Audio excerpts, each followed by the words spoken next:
Hello guys, so for today's video, magre-review ako sa straightener hair, straight comb. So, ito yung packaging niya, straight comb. So, nabili ko siya sa Shopee for only 179 pesos. Yan, so color red. So, as you can see, medyo kulot yung kay ko buhok. Super curly. So, muna niyahang manual guys. Medyo nagid siya pagka-incheck nga di jud ko kasabot. So, medyo dako-dako jud ako ang pimple. So, try na to ang straight comb. So, as you can see, kulot jud kog buhok. Super curly gid siya.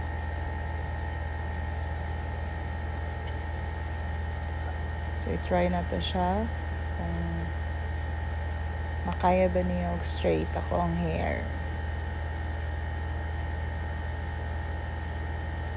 So, nani siya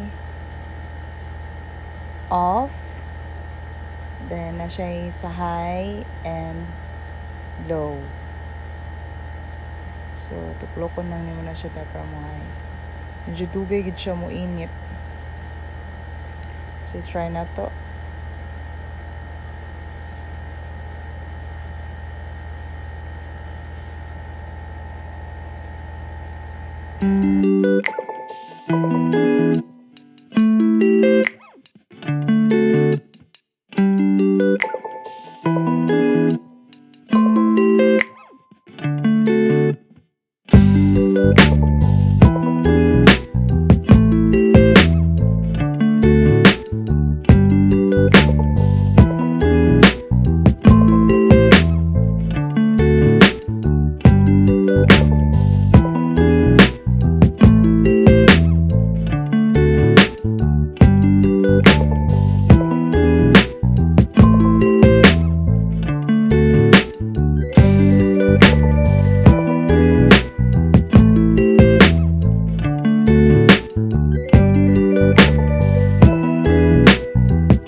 as you can see, wala pa gid siya ni straight, no? So, man siya gingon nga di jud ko satisfied.